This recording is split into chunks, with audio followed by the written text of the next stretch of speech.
Hello, my friends, and welcome back. Thank you very much for being with me again today. I guess you heard this expression before. The mother of innovations or inventions is necessity. So, when the environment or the situation, the circumstances dictate, people will have to change certain things, adjust. And by doing that, they have to come up with new ways of doing things if the circumstances change. In this case, maybe you're aware that Russia or Russian banks were kicked out from SWIFT, the messaging system, the transaction system, and that's led by the Western countries, by the forces of good. So the forces of good, when they don't like you, they place sanctions on you so you become good like them, using good methods. In this case, the Russians adjusted to this action of trying to make Russia good, and they decided to stay bad. So Russia Today reports on the 18th of February 2023 that more countries joined Russia's SWIFT alternative, central bank reports. The system now includes 115 foreign entities from 14 nations. Russia's SPFS, interbank messaging system, is expanding at an unprecedented pace and now includes 469 participants, according to Alla Bakina, head of the Central Bank's National Payment System Department. Now you have to pay attention. This is a Russian media outlet, Russia Today, so they will say a lot of things, and just pay attention, just be mindful, okay?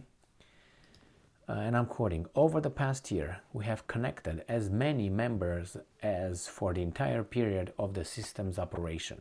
End quote. The banking officials stated on Friday on the sidelines of a forum in Ekaterinburg. Around 115 of the participants are foreign entities from 14 countries, Bakina added. She noted that the Russian central bank is working to connect even more countries to its SPFS system, and I'm quoting, "We work with friendly countries. They connect in different formats, both individually and through a service bureau. The list is expanding," end quote, said the official. An alternative to SWIFT, the SPFS ensures the transfer of financial messages between banks inside and outside of Russia. It was created in late 2014 in response to the first wave of sanctions over Crimea's reunification with Russia, which targeted a number of Russian banks among other entities. Moscow has promoted the use of the SPFS as the West has ramped up sanctions. Russia has also accelerated efforts to move away from the dollar and the euro towards settlements in national currencies. Question, answer. Do you remember when about March, April, maybe even May, they were talking about Russia defaulting on its foreign debt because they were not allowed to make payments through SWIFT, and certain banks were not honoring their contracts? Remember that one? What happened to that one? It's been almost a year. Did Russia default? Well, I guess they found a way to do business together. That's why when these guys are saying, "Oh, well, no, it's a all war or total war," no, it's not. The forces of good tried to kneel Russia as much as they could, but on the other hand, they can't destroy their own revenues. And as Russia has its creditors, the creditors might be in the countries of the forces of good. Therefore, they would hurt those entities that wait for the money coming from Russia. So everything was solved. Why? Because among them over there, it's a different rule than among us here. That's the first thing.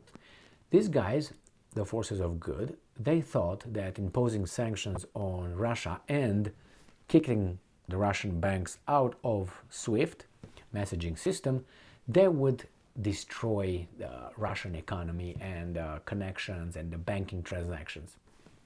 It didn't work that way. So now what? You see, the forces of good tried almost everything to take care of these guys, and these guys still stay bad. And there is another problem. The forces of bad, which is Russia, seems to get company. All other forces of bad joining in. I wonder why. Well, obviously, bad with bad, they will stick together, right? Okay. Well, that could be an explanation. Also, Russia was smart enough, I would say that before this, 2022 February incident that triggered the real fight between the forces of good and Russia, the forces of bad, I might add, Russia was making sure that it has partners. But it has such good partners that they would not go from the forces of bad into forces of good. And I'm talking about China, I'm talking about India, South Africa, even Brazil, which unfortunately turns communist in my assessment. Why? Too many of those guys over there in power. So, the forces of good seem to be, how do they call that? Isolated?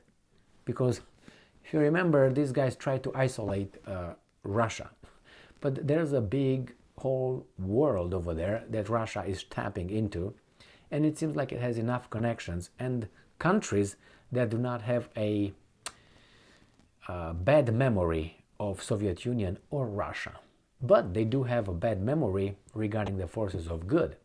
So it's look at it as a parking lot or a schoolyard. That's a bully who kicks everybody in the teeth. And then another bully grows and challenges the big bully. And the big bully tries to fight the new emerging bully using, proxies, not face to face because they're cowards.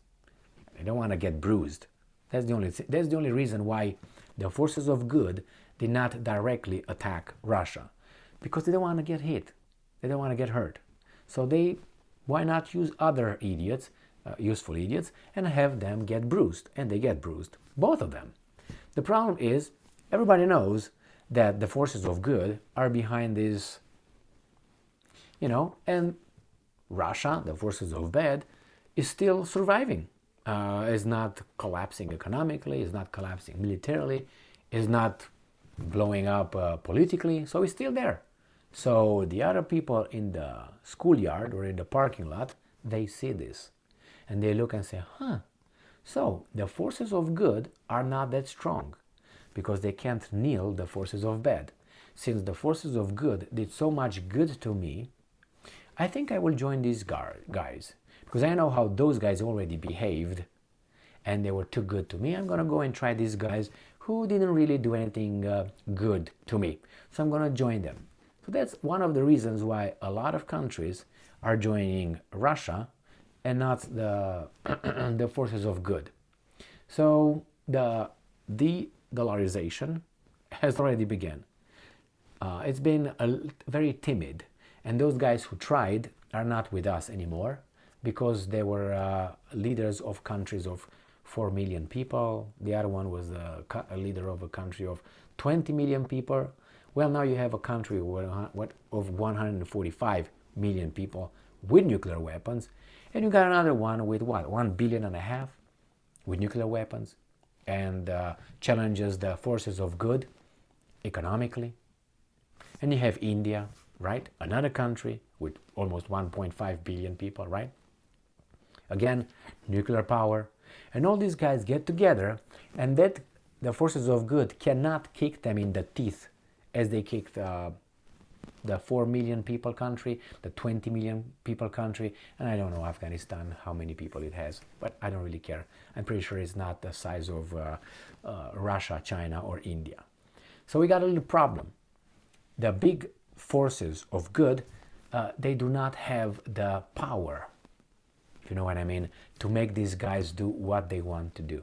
And that shows in Russia. So then what?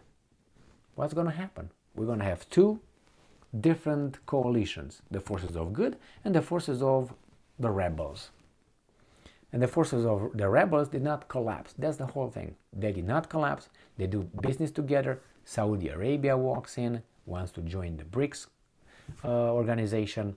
Iran wants to go over there. Now remember, if Iran and Saudi Arabia and maybe the United Arab Emirates try to go over there, I don't know about Venezuela, but Venezuela has to be grabbed and taken into the big forces of good. Otherwise, there are going to be little problems with natural resources, may I add.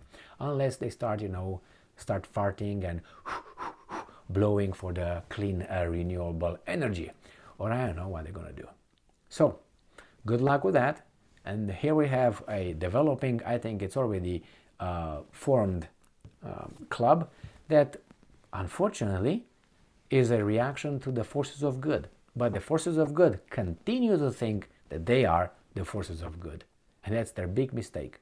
And they don't want to give up that idea that they are the leaders and everybody is going to be kicked in the teeth as it was in the past 30 years. From 1991 to be more specific. Okay? So, thank you very much for being with me again today. Stay strong, stay smart, look for the truth, and be just.